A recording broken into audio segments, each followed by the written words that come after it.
At sa pagpapatuloy ng ating recap, kinabukasan ay nagdesisyon si Kenichi na mag-display ng mga accessories sa kanyang pwesto sa pag-asang makakaakit ng mga babaeng mamimili. Gaya ng dati ay hinangaan ng babaeng nagtitinda sa tabi niya ang pagiging kakaiba ng kanyang mga produkto at nagtanong tungkol sa supplier niya. Ngumiti si Kenichi nang may kapilyuhan at sinabing ito ay isang trade secret kaya't lalong na-curious ang babae at maya-maya, bumalik ang kasambahay mula sa nakaraang araw at ikinagulat ni Kenichi nang umorder ito ng 100 piraso ng mga clothespin, na nagkakahalaga ng halos 100 gintong barya. Nang mag-alinlangan si Kenichi sa halaga at sinigurado ng kasambahay na may sapat siyang pera para bayaran iyon, habang namimili siya sa pwesto ni Kenichi ay napansin niya ang isang kwintas. Sinabi ni Kenichi na ang halaga nito ay 6 na pilak na barya na sa tingin ng kasambahay ay napakamura. Nang makita ang kanyang interes ay inalok ni Kenichi na i-reserve ito para sa kanya hanggang sa kaya na niya itong bilhin. Nagpasalamat ang kasambahay ng taos-puso bago umalis at habang papalapit na ang pagtatapos ng araw, muling bumalik ang mga beast folk sa pwesto ni Kenichi. Isa sa kanila ang inulit ang kakaibang ugali nilang pag-amoy sa kanya at sinabing amoy pampalasa siya. Hiniling nilang magbenta siya ng pampalasa sa kanila na labis na nagpagulo kay Kenichi dahil hindi niya alam kung paano tutugon. Napansin ng babaeng vendor ang tensyon at sumingit at binabalaan ang mga beast folk na ang ganitong hiling ay maaaring makuha ang atensyon ng BOPA, ang Spice Guild. Ang pagbanggit sa Spice Guild ay nagdulot ng takot sa mga beast folk na biglang nakiusap kay Kenichi para sa tulong. Ang mga usisero sa paligid ay nagbulungan tungkol sa panganib ng mapapagalit ang Spice Guild, na sinasabing walang mga ngalakal ang makakalaban sa kanilang kapangyarihan. Bagamat nabigla at nahirapan at hindi magawang talikuran ni Kenichi ang mga beast folk at nag-isip sandali si Kenichi at sa huli ay nag-alok ng compromise, ipinaliwanag niyang bagamat hindi siya maaaring magbenta ng pampalasa na maaari siyang maghanda ng pagkain gamit ito, kaya't inimbitahan niya ang mga beast folk sa isang salo-salo sa tabi ng ilog.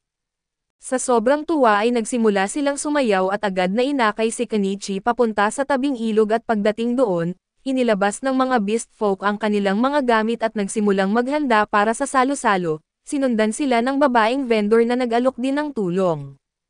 Pinakiusapan siya ni Kenichi na maghiwa ng gulay at habang ginagawa niya ito ay napansin niya ang pambihirang kalidad ng mga ito, samantala ang mga beast folk ay nanghuli ng sariwang isda at niluto ito sa bukas na apoy, habang pinagsasama-sama ang pagkain at ang mabangong aroma ay kumalat sa paligid, na lalong nagpataas ng kasabikan ng lahat.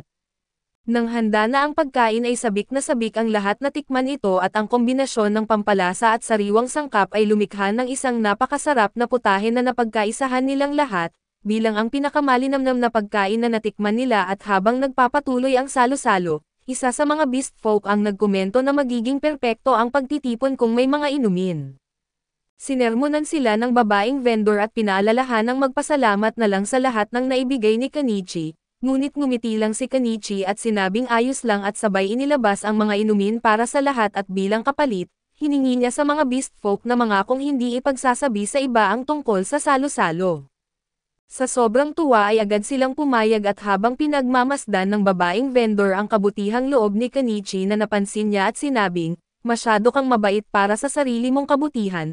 Pagkatapos ng kainan ay nagpakilala ng maayos si Kenichi at ang mga beast folk sa isa't isa, at ginugol nila ang natitirang araw sa tahimik at masayang pag-iisa sa tabing ilog bago maghiwalay. Kinabukasan ay bumalik si Kenichi sa inn na kung saan tinukso siya ni Elia. Sinasabing mas mabuti pa sana kung nagpalipos siya ng oras sa kanya kaysa sa beast folk na babae. Napahiya si Kenichi at sinubukan na itanggi ang mga paratang ni Elia kaso kumuha ito ng hibla ng buhok ng beast folk mula sa kanyang damit, na ikinagulat niya. Nang magbukas siya ng tindahan ng araw na iyon ay hindi maiwasan ni Kenichi na mag-isip kung ang panunokso ni Elia ay may mas malalim na ibig sabihin o kung magsisimula na ba siyang mainis sa kanya dahil sa nangyari. Makalipas ang ilang sandali ay dumating ang kasambahay mula sa nakaraang araw kasama ang kanyang amo. Sandaling napahanga si Kenichi sa kagandahan ng amo ng kasambahay pero hindi rin napigilan ni Kenichi na pahalagahan ang pamilyar na presensya ng kasambahay. Nang tanungin niya kung dumating ito upang bilhin ang kwintas at kinumpirma ng kasambahay at tinapos ang transaksyon. Samantala ay hinangaan ng kanyang amo ang kwintas at nagkomento na parang mga diamante ang mga produkto ni Kenichi, dahil dito ay na-curious ang amo at nagtanong kung mayroon pa siyang ibang paninda, ipinakita ni Kenichi ang iba pa niyang produkto na labis na nagpa-impress sa amo dahil sa napakahusay na pagkagawa ng mga ito. Nagpakilala ang babae bilang si Primula at anak ng may-ari ng Mallow Trading Company, humingi siya ng paumanhin para sa kanyang biglaang kahilingan at nagtanong kung maaari bang bisitahin ni Kenichi ang kanilang kumpanya upang makilala ang kanyang ama. Sa sandaling iyon ang babaeng vendor na tahimik na nakikinig mula kanina ay biglang nagsalita. Sinabi niyang matagal na niyang hinala na si Primula ang anak ng Mallow at paglingon kay Kenichi ay ipinaliwanag niya na si Ginoong Mallow ay isang kilalang mangangalakal sa lungsod na iginagalang dahil sa kanyang kabaitan at karismatikong personalidad. Pumayag si Kenichi na samahan sina Primula at ang kasambahay at habang papasok sa kanilang karwahe, naipahayag niya ang paghanga sa yaman nito at ipinaliwanag ni Primula na ang mga karwahe na pag-aari ng mga maharlika ay palaging dinisenyo upang ipakita ang kayamanan at katayuan. Habang nasa biyahe ay ipinakita ng kasambahay kay Kenichi ang isang set ng clothespins na kahawig ng kanyang ibinebenta. Ibinunyag ni Primula na ipinagpagawa niya ang mga ito sa isang bihasang manggagawa upang kopyahin ang disenyo ni Kenichi. Ngunit dahil sa masalimuot na mga bahagi ng metal na hirapan ang manggagawa ni Primula na makagawa ng eksaktong replika ng clothespins ni Kenichi. Kinilala ni Kenichi na bagamat mukhang simple ang mga clothespins at ang tamang paggawa nito ay nangangailangan ng advanced na teknik at espesyal na kasanayan, tumatango si Primula at sinabing pareho rin ang obserbasyon ng kanyang mga manggagawa tungkol sa komplikado nitong disenyo at pagdating nila sa kanilang destinasyon, labis na namangha si Kenichi sa karangyaan ng mansyon. Gayunpaman ay sinabi ni Primula na maliit lamang ito kumpara sa mga ari-arian ng iba pang maharlika. Nagbigay ito kay Kenichi ng pagninilay tungkol sa masalimuot na hirarkiya at yaman na nangingibabaw sa lipunang kanyang ginagalawan. Pagpasok sa mansyon ay ipinakilala si Kenichi kay Ginoong Mallow at ito ang ama ni Primula, na mayroong malapinunong ngunit mainit na personalidad. Matapos ang pagpapakilala ay nagsimula silang mag-usap tungkol sa negosyo at maingat na sinuri ni Ginoong Mallow ang mga produkto ni Kenichi at labis na napahanga sa husay at kalidad ng mga ito. Dagdag ni Primula na si Kenichi ay nagmamay-ari ng isang storage box na ikinagulat ni Ginoong Mallow. Sinabi nito na siya mismo ay nagmamay-ari rin ng isang storage box na naging mahalaga sa paglago at tagumpay ng Mallow Trading Company. Inamin ni Kenichi na ginagamit lamang niya ang kanyang storage box para sa simpleng pag-iimbak ng paninda. Ang magaan na kumpisal na ito ay nagdulot ng tawanan sa lahat at biniro siya ni Ginoong Mallow na ang ganitong paggamit ay sayang sa kakayahan ng storage box. Naging seryoso ang usapan nang simulan ipaliwanag ni Ginoong Mallow ang dahilan ng kanyang paanyaya kay Kenichi. Iminungkahi niya ang isang kasunduan sa negosyo na kung saan hihilingin niyang mag-supply si Kenichi ng kanyang mga natatanging produkto para sa kumpanya ni Ginoong Mallow at agad na naunawaan ni Kenichi ang logic sa panukala. Batid na si Ginoong Mallow ay may sapat na mga mapagkukunan at koneksyon upang maipamahagi ang mga produkto sa mga pamilihang may mataas na kita na maaaring magdulot ng malaking kita. Gayunpaman ay hindi napigilan ni Kenichi ang sarili na magtanong kung bakit hindi na lang bilhin ni Ginoong Mallow ang mga produkto sa mababang halaga at ibenta ang mga ito ng mag-isa. Ngumiti ng may malalim na kahulugan si Ginoong Mallow at nagtanong pabalik, paano mo mararamdaman kung nalaman mong ginawa namin iyon? Inamin ni Kenichi na mararamdaman niyang siya'y pinagtataksilan at tumatango si Ginoong Mallow at ipinaliwanag na eksakto, higit pa sa usaping etika ay may praktikal na usapin tungkol sa mga kakompetensya. Kung itutulak ka naming palayo ay malamang madaling lumapit ang isang karibal na kumpanya sa iyo at makipag-deal. Hindi ko kayang hayaan iyon at ang makita ang isa sa aking mga kakompetensya na makakuha ng kalamangan sa pamamagitan ng pakikipagtulungan sa iyo ay hindi katanggap-tanggap, habang nakasandal at may maingat na pag-iisip at idinagdag ni Ginoong Mallow na ang sikreto sa tagumpay ng Mallow Trading Company ay nakasalalay sa balanse na pagsasama ng ambisyon at pag-iingat. Hindi dapat magpadala sa kasakiman na maaaring makakasira sa tiwala at pangmatagalang paglago. Nag-alok si Ginoong Mallow ng isang kasunduan sa hatian ng kita na kung saan tatanggap si Kenichi ng 50% ng retail price ng kanyang mga produkto. Walang pag-alinlangan agad na pumayag si Kenichi. Si Ginoong Mallow na nagbabalak pa sanang magbigay ng mas magandang alok ay hindi agad napansin ang mabilis na pagtanggap ni Kenichi. Itinuro ni Primula ang kanyang mabilis na pagsang-ayon na ikinatuwa ng mag-ama. Nagkamayan sila at pinagtibay ang kasunduan at lumagda sa kontrata na sinimulan ni Kenichi ang regular na pagsuplay ng kanyang mga produkto sa kumpanya. sa loob lamang ng maikling panahon ay napansin niyang kumita na siya ng 250,000 yen mula sa mga benta sa panahong iyon.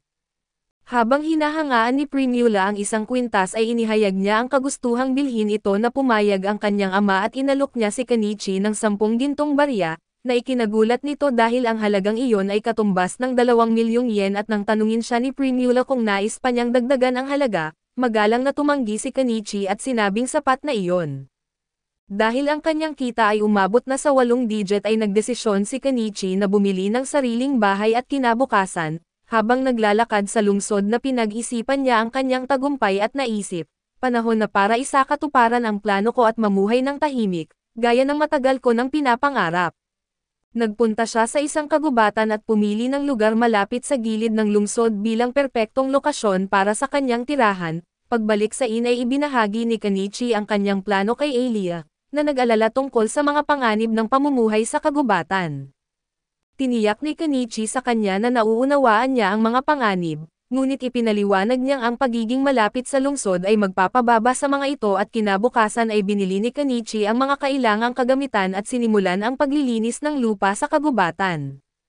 Nagputol siya ng damo at nagtabas ng mga puno kaya't inihanda ang lugar para tirahan at habang nagtatrabaho, pinutol niya ang malalaking puno at sinubukan na itabi ang mga ito sa kanyang storage box, ngunit natuklasan niyang masyado itong malaki para sa kahon.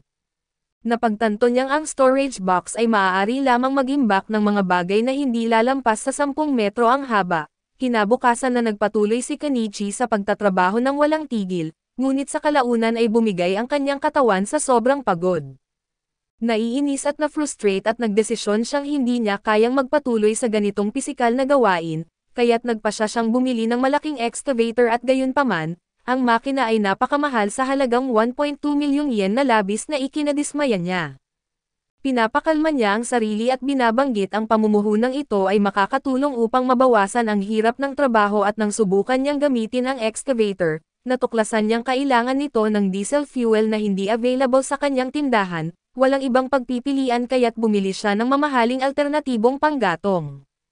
Matapos nito ay bumili rin siya ng mga ilaw at mga cable upang maliwanagan ang lugar at sa pagtatapos ng araw, nagdesisyon si Kenichi na magbabad sa malapit na lawa upang mag-relax at maglinis mula sa buong araw na pagtatrabaho at habang naliligo sa lawa, labis na nairita si Kenichi matapos siyang makagat ng husto ng mga insekto. Naalala niya ang payo ni Elia tungkol sa isang tindahan na nagbebenta ng anti-insect stones kaya't pinuntahan niya ito. Kinabukasan doon ay nakilala niya ang mga ngalakal at nagpakilala bilang kapwa negosyante. Hiniling ng mga ngalakal na makita ang mga paninda ni Kenichi na nagsabing handa siyang bilhin ang mga ito sa patas na halaga. Ngunit ipinaliwanag ni Kenichi na hindi siya naroon upang magbenta kundi para bumili ng anti-insect stone. Sinabi ng mga ngalakal na ang presyo nito ay 3 pilak na barya na sa tingin ni Kenichi ay medyo mahal. Nag-alok si Kenichi ng 2 orange bilang kapalit kaya't ibinaba ng mga ngalakal ang presyo sa 2 pilak na barya.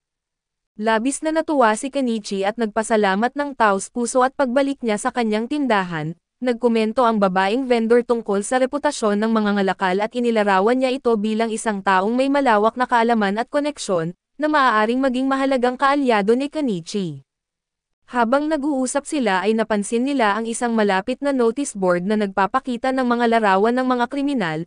Itinuro ng babae ang larawan ng isang kilalang pinuno ng bandido na si Shogun na nakilala dahil sa kanyang maraming krimen, samantala ang batang babae mula sa nakaraang kabanata ay makikitang ibinebenta bilang alipin.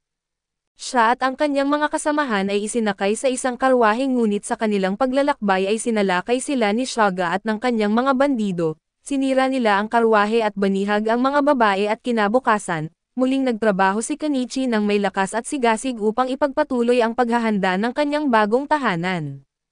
Habang nagtatrabaho ay naisip niya ang malaking halaga ng pera na nagastos niya para sa mga kagamitan at materyales, ngunit nanatili siyang positibo at naniniwala siyang sulit ang lahat ng ito para maabot ang kanyang pangarap na magkaroon ng isang komportableng cabin sa lugar na iyon, tuluyang makamit ang tahimik na buhay na matagal na niyang inaasam. Kaso dito muna matatapos ang recap natin sa bagong anime na ito. Salamat sa inyong panonood hanggang sa muli.